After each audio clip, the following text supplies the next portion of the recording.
This is the continued story of the book I Saw God's Hand by E.L. Martin, as retold to the children of the Watertown SDA Church Primary Sabbath School. I'm your storyteller, Austin Bacchus. Let's go. Chapter 10, Village Lights Go On. Despite continuing evidences of God's providential care and guidance, the work seemed to move forward slowly in our region. Many years of faithful service in the Vailala area of the Gulf District had produced very little in the way of real results. Devil heathenism, superstition, and fear were deeply entrenched in these Western people for whom the Master had died. I had decided to make the matter of a real breakthrough the burden of my prayers, claiming the promise contained in James 1 verse 5, "If any of you lack wisdom, let him ask of God, and it shall be given to him." Over the next few weeks, a plan formed in my mind that I feel was divinely inspired. I decided to launch out in aggressive evangelism. The problem was, how could I capture the people's interest? If I conducted a mission or a series of meetings in any one village, I could reach only a small part of the population. I asked my master how to solve this problem, and a plan slowly took shape in my mind.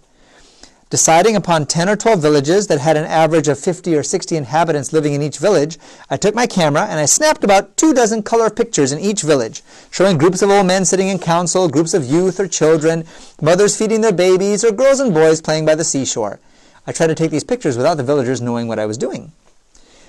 While waiting the several weeks required for the transparencies to come back from Australia, transparencies are like a picture that's blown up large so that you could show it on a special projector and make it show up on a screen. Because back then, they didn't have like digital cameras, and so you couldn't just easily make a slideshow to show people.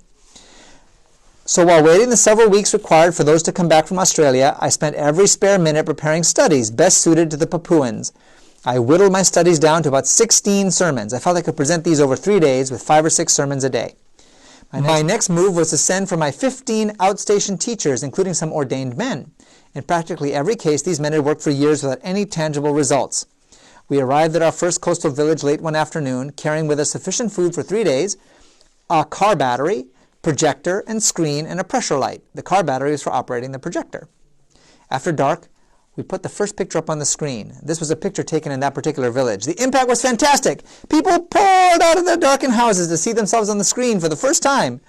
After showing a half-dozen slides, I announced that I had quite a lot more pictures to show them a little later, but first I wanted to talk to them for a little while in their own language. Then I launched into my first study along the same lines as we would run a mission campaign in the homeland, but much more simplified for their environment. From the first meeting, it was evident we had captured their interest, so we showed another half-dozen slides and announced there would be another meeting at 6 o'clock the next morning. They rolled out in full strength again. We had another meeting at 10 in the morning, 2 p.m., 4 p.m., another in the evening. At the end of the 3-day campaign, I made a call for those to come forward who wanted to join a baptismal study class, and 38 of the 40 villagers joined.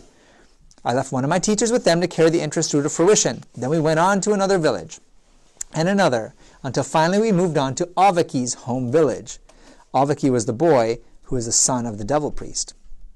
Avaki'S home village was the very center of devilism in the area and the home of the main devil priest. I feared we might run into opposition, seeing we were on the devil's enchanted ground. After the first evening meeting, I was confronted by one of the devil priest's cohorts, one of his buddies, and told to get out of the village or else. The next morning, during the 6 o'clock meeting, I was rather rudely interrupted while I was speaking, and I was told that if I didn't stop immediately, I would be dead by sunset the next day. Do you guys remember what that was called? Marked to die. When you were marked to die, there was a term they called Puri Puri. That's right. Puri Puri was a curse that would mean that you would die within a day or so. The devil priests like to get some part of their victim's person, such as a tooth, a piece of a fingernail, or even a hair of the victim's head to make their special curses on. This makes them sure of the death of their victim. When I was told that I would be dead by sunset the next day, I ran my fingers through my hair, pulled out several hairs, and handed them to the devil's ambassador as a means of ridding myself of him. During an afternoon meeting, I noticed the devil priest himself, sitting a little distance from my audience, apparently listening to every word being spoken. As I closed the meeting, the devil priest sent someone over to ask how I was feeling. My answer was, "Never better." He seemed amazed. At all the meetings the next day, the devil priest was present, and after every meeting, he sent someone to ask me how I was feeling. To which I always answered, "Never better." That night at the closing meeting of the series, about 50 people pledged to follow the Lord in response to my call to join a baptismal class.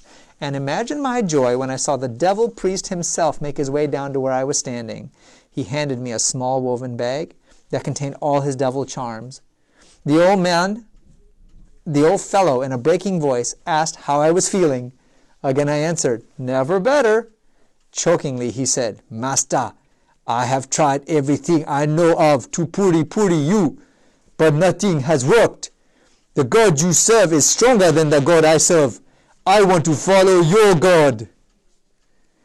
I should have burned those devilish charms that night, but I was tired after my third campaign, so I left them until morning. Soon after I went to sleep, I was awakened by a presence in the house in which I was sleeping. Then I felt hands stronger than mine closing around my throat, hands that were strangling me. In a desperate, choking voice, I cried out, "I command you, in the name of the Lord Jesus Christ, leave me alone!" Immediately I was released from the devil's power, and I burned those charms right away. Some few months later was the largest baptism up to that time in the Australasian Division, and one day 334 people were baptized. Be sure to tune in next time for more stories from the book I Saw God's Hand by E.L. Martin. And meanwhile, feel free to check out these videos as well as others on my YouTube channel with many more mission and Bible stories for kids and adults.